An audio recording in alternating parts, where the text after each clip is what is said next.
Boa noite, a paz do Senhor.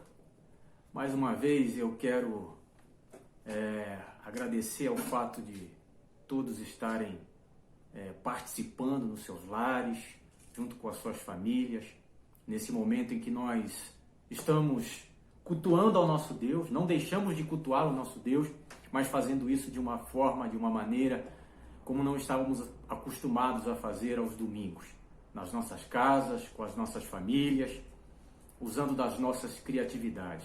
Que você possa fazer isso, que você continue a fazendo isso, porque isso é a forma como, nesse momento, temos para nos edificar, para estarmos ouvindo o que Deus tem para falar conosco, para cultuarmos, para louvarmos, e isso é o mais importante. Eu quero, meu querido, nesta noite, lembrá-los que a igreja tem se movido, a igreja num contexto geral tem se movido para orar, para jejuar, para as nossas autoridades governamentais. E nesta noite eu quero lembrar a todos, quero realmente convocar a todos que nós venhamos a orar, que nós venhamos, na medida do possível, a jejuar pelas nossas autoridades governamentais, desde o nosso presidente até o nosso prefeito e aí por diante. Que nós possamos, mesmo tendo divergências, mesmo, não concordando com muitas coisas, mas acho que nós não venhamos a nos esquecer de orarmos pela essa nação, orarmos por esse povo, para que em nome de Jesus, em breve, muito em breve, nós venhamos a alcançar a vitória. E que tudo isso possa servir para que nós venhamos a nos tornar homens e mulheres melhores, uma igreja melhor. Esse é o meu desejo, é dessa forma que eu acredito que realmente nós vamos sair de tudo isso que tem acontecido. Meus queridos, eu quero nesta noite, mais uma vez, compartilhar algo com todos vocês. Algo rápido, uma reflexão rápida, mas que eu vejo que é de muita importância, de extrema importância para mim e para você. Nós vivemos numa sociedade dividida. Somos divididos pelas nossas condições econômicas, divididos pelas nossas condições sociais, divididos pelas nossas condições culturais. Somos divididos por nações, geograficamente estamos divididos. Vivemos numa sociedade dividida, uma sociedade onde a divisão faz parte. E eu quero ler um texto com vocês, quero ler alguns versículos com vocês, onde Paulo está mandando uma carta a Coríntios, e ele refere-se a algumas coisas, alguns problemas que estavam acontecendo ali na igreja. E ele cita justamente, e ele traz justamente nessa citação, ele traz uma divisão, e você vai entender aonde eu quero chegar aqui nesta noite. Tá ok? Então vamos ler lá em 1 Coríntios, no capítulo 2, 1 Coríntios, capítulo 2, o versículo 14. A Bíblia diz assim: Ora, o homem natural não aceita as coisas do Espírito de Deus, porque eles são loucura, e não pode entendê-las, porque elas se discernem espiritualmente. Porém, o homem espiritual julga todas as coisas, mas ele mesmo não é julgado por ninguém. No capítulo 3, um pouquinho mais abaixo, o versículo 1, a Bíblia diz assim: Eu, porém, irmãos, não vos pude falar como a espirituais, e sim como a carnais, como a crianças em Cristo.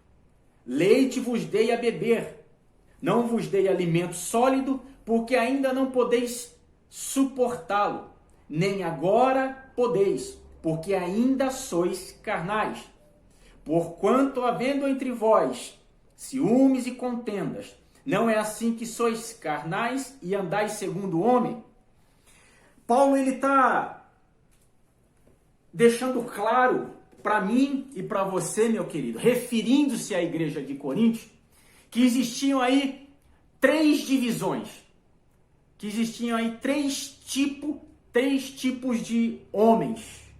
E eu quero comentar um pouquinho com você a respeito desses três tipos, dessas três classificações de homens que Paulo se refere aqui nesse trecho curto que nós lemos. Mas eu quero conversar com você, eu quero estudar com você, eu quero abrir o meu coração assim também como você abra o seu, para aquilo que Deus possa estar falando a mim e possa estar falando a você. Primeiro, Paulo fala de homens naturais. Ele se refere aí ao homem natural. E o homem natural, ele não entende, ele não aceita, ele não entende as coisas, ele não discerne, ele não entende as coisas do reino. Ele não entende o senhorio de Cristo sobre a vida dele. O homem natural é justamente o homem que está no mundo. É justamente o homem que vive conforme as circunstâncias do mundo. E ele atribui todas as coisas à naturalidade. O homem natural, ele é guiado por ele mesmo. O homem natural é guiado por ele mesmo. É o homem que está no mundo. É o homem que anda segundo as coisas do mundo. E esse homem, ele não tem um entendimento. Ele não reconhece e ele não tem um entendimento do senhorio de Cristo sobre a vida dele. Ele mesmo é dono da sua vida, ele mesmo é dono dos seus atos, ele mesmo responde para si próprio a respeito daquilo que ele faz, daquilo que ele deixa de fazer, daquilo que ele pensa ou deixa de pensar. Esse é o homem natural. Mas Paulo não fica somente preso a esse tipo de homem que estava no contexto ali, onde o Paulo estava se referindo à igreja. Paulo também fala do homem carnal. E ele se refere à igreja de Coríntios como sendo carnais. Como sendo carnais. Sabe, meu querido? E o homem carnal, nós vamos ver aqui, que foi o homem que mais deu problema para Paulo. Paulo se refere aqui nesses trechos que nós lemos de uma forma, sabe, muito... onde ele atribui muitos problemas que o homem carnal trouxe à igreja de Coríntios. Eu vejo também que de uma forma indireta, a Bíblia também, ela se refere ao homem carnal como o morno. Ou seja, aquele que não possui lado. Ele não é nem natural e ele também não é nem espiritual. Esse homem, ele não possui lado. É o carnal. Esse carnal, esse homem carnal, nós vemos aí que Paulo se refere, como eu estou sempre dizendo aqui, volto a dizer, nós vemos que esse homem carnal, ele está no contexto da igreja. Ele faz parte da instituição igreja. Ele está contextualizado no grupo. Mas ele reconhece que é necessário ter o controle de Deus, de Cristo sobre a vida dele, mas ele não toma posicionamento. E eu vejo que existem algumas características que assemelham-se do homem carnal com o homem natural, não é? O homem carnal, assim como o natural, em ambos, eles próprios possuem o controle da vida deles. Eles próprios deixam expressar através da vida deles os seus desejos, os desejos da carne, o seu eu. Eles estão no centro das suas próprias vidas. Obviamente que o homem carnal, ele reconhece que era necessário que Cristo estivesse no centro da vida dele, mas ele não se posiciona com relação a isso. Já o homem natural, ele não tem esse reconhecimento.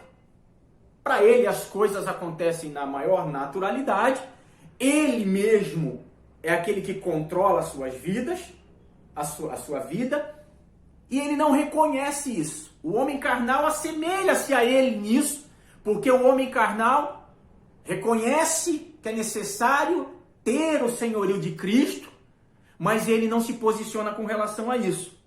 E ele vive conforme a sua carne, conforme os seus desejos.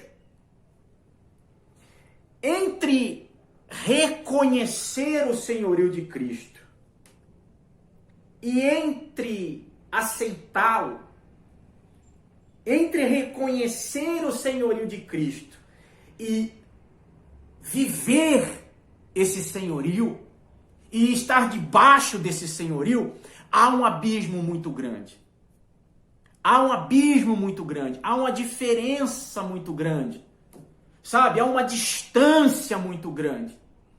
O homem carnal, ele reconhece, o homem carnal, ele sabe que é necessário, porque afinal de contas, ele ouve, ele é confrontado constantemente, mas ele deixa e ele faz questão com que a sua carne, os seus desejos venham a aflorar, venham a tomar as decisões por ele próprio. Ele reconhece, mas não vive. E então, meu querido, há um abismo muito grande entre você reconhecer e entre você viver. Entre você reconhecer e entre você viver. E o carnal, ele justamente tem esse abismo, tem essa distância. Ele reconhece, mas não vive. Ele sabe da importância, mas não o vive. Ele sabe que é necessário, mas não o vive. Já o natural não. O natural não tem esse reconhecimento. O natural não sabe dessa importância. Por isso que nós vemos em que o homem carnal foi o responsável a dar muito trabalho a Paulo na trajetória da igreja. Existe outro detalhe, meu querido, e outra característica, que também o homem carnal assemelha-se ao homem natural. O homem carnal, tanto quanto o homem natural, eles não têm temor. Eles não têm temor. O homem natural, ele entende que ele não prestará conta de absolutamente nada. Ele entende que todos os seus atos, ele vai responder a si próprio. Ele entende que tudo aquilo que ele fizer, tudo aquilo que ele procurar fazer, depende única e exclusivamente dele, somente dele, para mais ninguém. Não responderá a ninguém, não prestará contas a ninguém. Esse é o homem natural. Já o homem carnal, ele sabe que ele há de prestar conta a alguém. Ele sabe, ele reconhece, ele tem o conhecimento de que haverá essa prestação de contas. Mas a falta de temor faz com que ele não viva isso. A falta de temor faz com que ele não se posicione. Então, meu querido, nós vemos, se nós formos analisar, nós vemos que as condições de ambos, elas são muitas vezes parecidas, tanto do homem natural como do homem carnal. O problema maior é que o homem carnal, aquele que vive segundo os desejos da sua carne, ou aquele que vive dirigido pela sua carne, o homem carnal, ele sabe, ele conhece, ele tem o conhecimento, mas ele não se posiciona. A grande diferença de um para outro é que o natural, o homem natural, ele se posiciona com relação às coisas do mundo. Ele estabelece um lado para a vida dele, mesmo sendo o lado errado, mas ele estabelece um lado para a vida dele. O homem carnal, ele não se posiciona nem com as coisas do mundo e nem com as coisas de Cristo. Ele não se posiciona nem com as coisas do mundo e nem com o senhorio de Cristo. Ele conhece ambas, ele tem o conhecimento de ambas, mas não existe posicionamento por parte dele.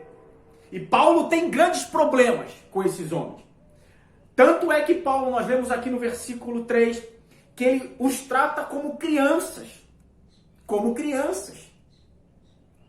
que não crescem, que não têm maturidade, sabe? Cheios de ciúmes, contendas, cheios de, sabe, de costumes. Homens, mulheres, que estão no contexto da igreja, estão contextualizados à instituição, mas que não deixaram, não abriram mão, por ser carnais, daquilo que sentem, daquilo que muitas vezes têm o prazer, daquilo que muitas vezes, sabe, chama a atenção de suas vidas.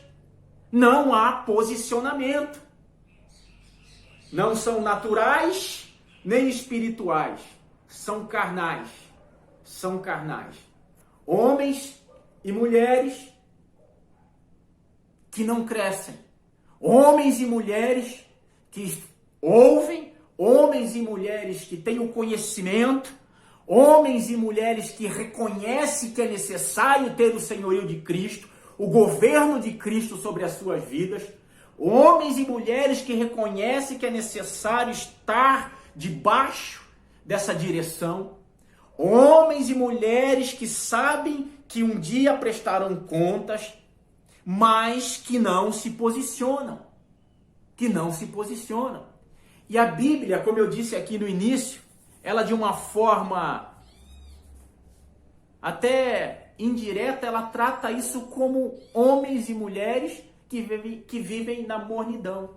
São mornos, não se posicionam, não tem lado, nem quente nem frio, nem do lado nem do outro.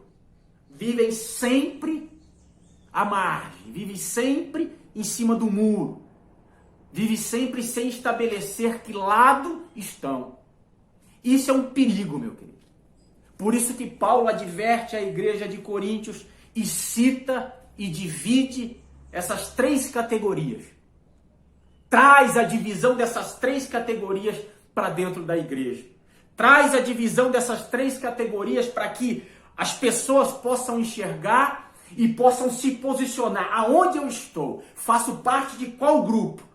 Ou sou natural, aquele que é levado pela naturalidade das coisas, aquele que está contextualizado nas coisas do mundo, ou sou carnal, que conheço, que sei da importância, mas que não me posiciono, ou então, é onde eu vou chegar agora, sou o espiritual. O espiritual, ele sabe, mas ele vive o controle de Cristo sobre a vida dele. O espiritual, ele tem, assim como o carnal, o conhecimento.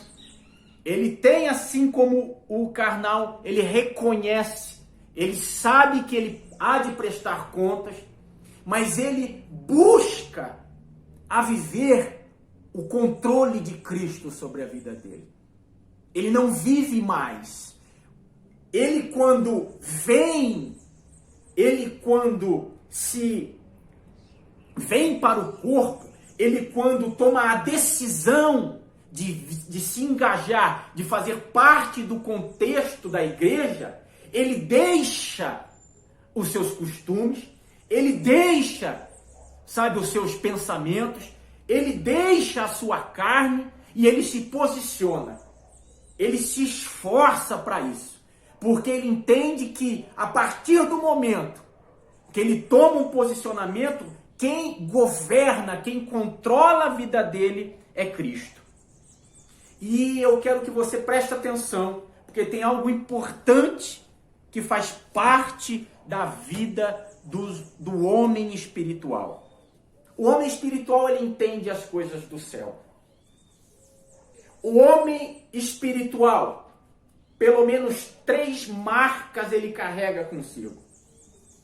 pelo menos 3 características fazem parte do homem espiritual. O homem espiritual, ele tem um entendimento. Ele entende, assim como eu estou dizendo, ele entende as coisas vindas do alto. Ele entende o governo de Cristo. Ele sabe da importância do senhorio de Cristo sobre a vida dele. O homem espiritual, ele discerne todas as coisas. O homem espiritual tem o discernimento,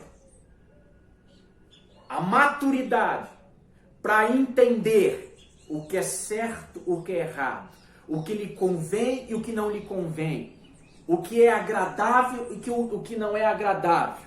O homem espiritual, ele discerne. Há um discernimento na vida do homem espiritual. Isso são características que fazem parte do homem espiritual. Coisas que você não encontra no natural e nem no carnal. Mesmo o carnal estando junto, mesmo o carnal estando, introduzido no mesmo contexto, mas você não encontra. Você vê que Paulo fala que trata-os como criança. Por quê? Porque não tem entendimento das coisas, porque não tem discernimento das coisas e porque também não cresce. Outra característica que faz parte do homem espiritual é que o homem espiritual cresce, amadurece. Infelizmente, meus queridos, o que mais nós vemos hoje, no contexto da igreja, são homens imaturos. Quando eu falo homens, estou me referindo, obviamente, a homens e mulheres. Pessoas extremamente imaturas. Pessoas que por qualquer coisa deixam, abandonam as suas igrejas, abandonam o caminho. Pessoas que por qualquer coisa esquecem de tudo o que foi feito por ele. Enfim, homens e mulheres que estão, ouvem, reconhecem, mas que não cresceram. O crescimento é outra característica do homem espiritual. Então, meu querido, pelo menos essas três coisas têm que fazer parte do homem espiritual. O entendimento. O homem espiritual tem o entendimento das coisas do reino. Mesmo que para ele possa ser loucura, mas ele tem o entendimento.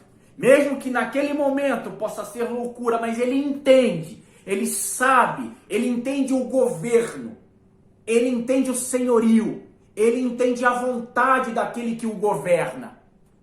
O homem espiritual tem o discernimento, sabe discernir, sabe separar as coisas. O homem espiritual cresce. Ele não vive a vida toda dele. Ele não tem uma trajetória de vida cristã da mesma forma quando ele começou a sua trajetória. Há um crescimento. Obviamente que esse crescimento muitas vezes ele é relativo de pessoa para pessoa.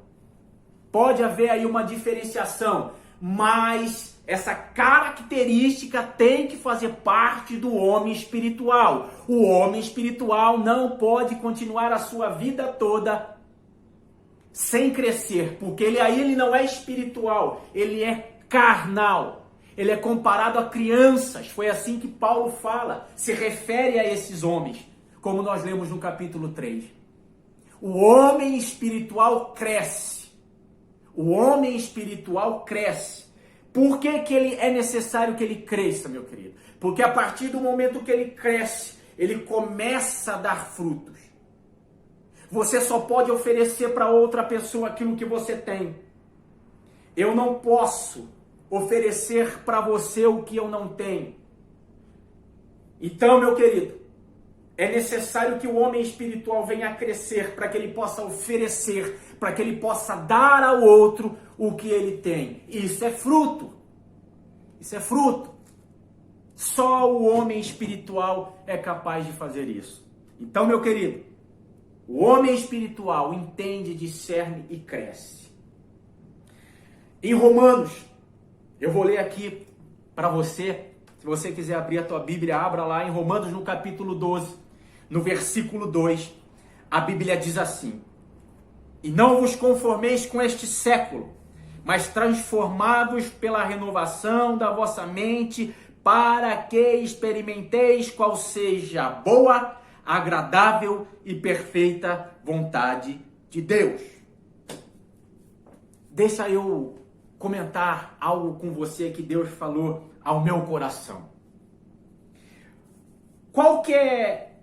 Aonde inicia-se a grande transformação? Aonde dá-se início a grande transformação de um homem? Na sua mente. Na sua mente. Eu vejo, meu querido, e eu entendo que dessas 3 classificações de homens que Paulo coloca aqui, o natural, o carnal e o espiritual, somente o espiritual houve uma transformação na sua mente. Na sua mente. A mente do homem espiritual é transformada. O processo de transformação, o verdadeiro processo de transformação, ele dá-se início na mente, na racionalidade. Na racionalidade. A minha mente, meu querido, ela pode tanto me fazer ou me afastar do pecado e me aproximar da santidade, ou fazer com que eu venha me aproximar do pecado e me afastar da santidade. Todas as coisas dão-se início na minha mente. Todas as minhas atitudes dão-se início na minha mente. A minha mente tem que ser, é a primeira coisa a ser transformada. Por isso que Paulo fala em Romanos: não vos conformeis com este século, mas transformai-vos pela renovação da vossa mente. A minha mente, uma vez que a minha mente é transformada, uma vez que a minha mente é mudada, todo o meu ser é mudado. Todas as minhas atitudes são mudadas. Tudo aquilo que fazia parte da minha vida não faz mais. A grande diferença nessas 3 qualidades, nessas 3 separações de homens que Paulo fala, é que o homem espiritual, ele faz com que a transformação dê-se início na sua mente. Uma mente transformada, todo o restante é transformado.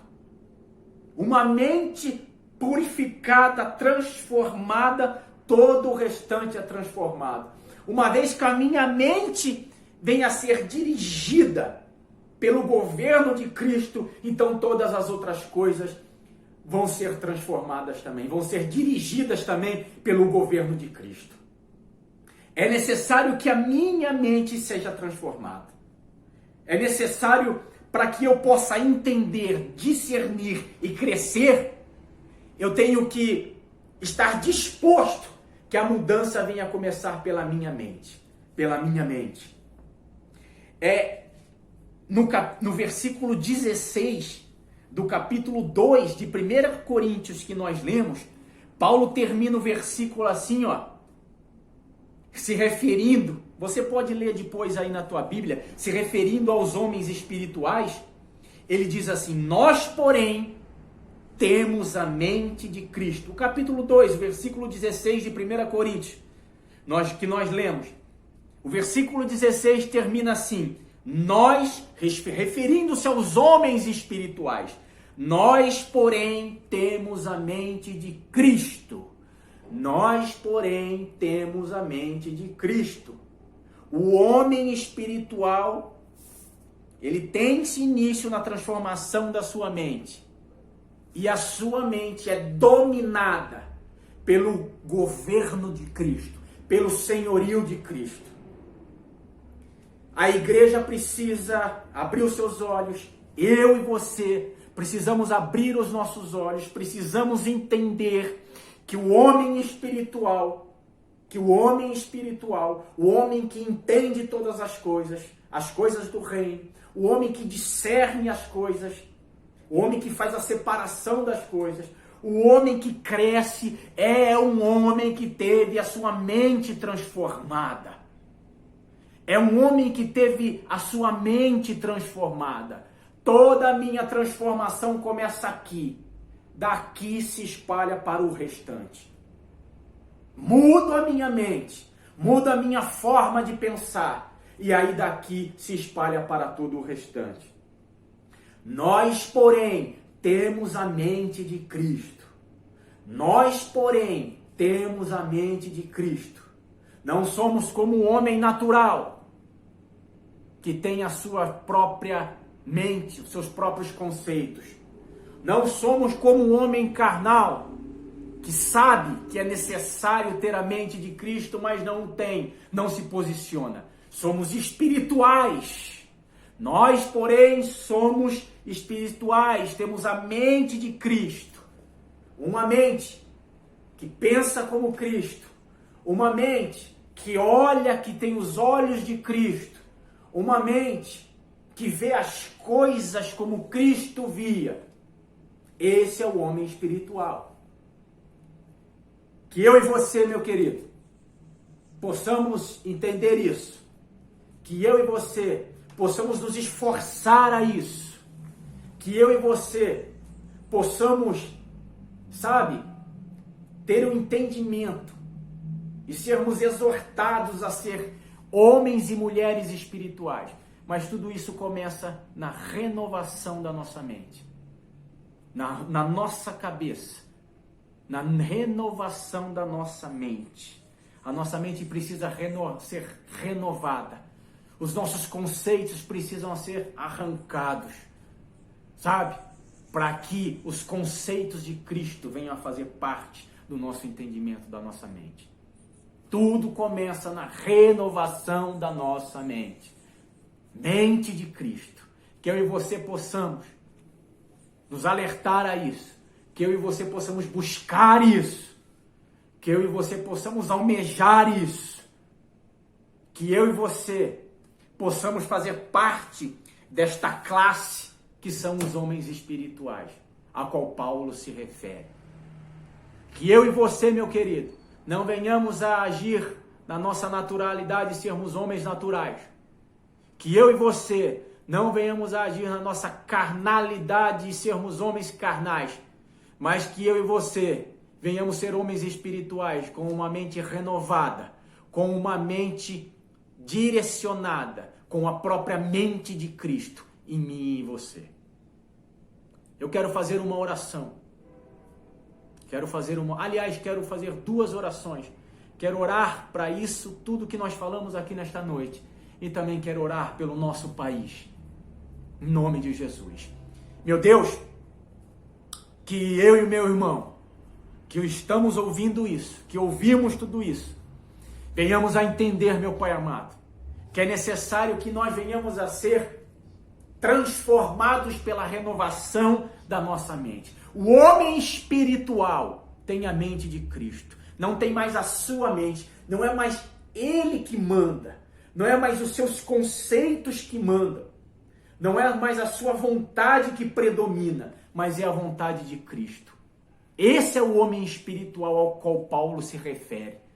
Ó meu Senhor, nós queremos nesta noite, Pai amado, eu e meu irmão, nos posicionarmos. Queremos nesta noite tomar posição e queremos nos transformar a partir da nossa mente, a partir do que pensamos, porque tudo dá-se início no que pensamos. Tudo dá-se início no que pensamos. Primeiro pensamos e depois agimos. Então, meu Pai, que em nome de Jesus a nossa mente seja transformada, renovada, e que nós venhamos a ser homens e mulheres espirituais. Espirituais. O Senhor espera de cada um de nós um posicionamento. E é isso que nós queremos nesta noite. Eu aproveito também, meu Pai amado, para unir a minha fé com a fé do meu irmão. E orar, Pai. Orar pelo nosso país. Orar por toda essa situação que tem nos assolado. Ó Deus, toma conta do nosso presidente, dos nossos governadores, dos prefeitos, todas as autoridades que nos rodeiam, Pai amado. Dá para eles, Pai, o discernimento. Dá para eles, Pai amado, em nome de Jesus, Senhor Deus, a direção para que eles possam fazer, meu Pai amado, o que é melhor para a nação. Em nome de Jesus, meu Pai amado, que a tua igreja possa orar cada vez mais, mesmo muitas vezes discordando de muitas coisas, mas nós estamos aqui para dobrar os nossos joelhos e para orar pela nossa nação, orar pelo nosso país, orar por este mundo, em nome de Jesus. Muito obrigado, meu querido, que Deus te abençoe e que nós realmente sejamos aí, homens espirituais. É isso que a igreja, a verdadeira igreja do Senhor precisa. Deus abençoe, amém e graças a Deus.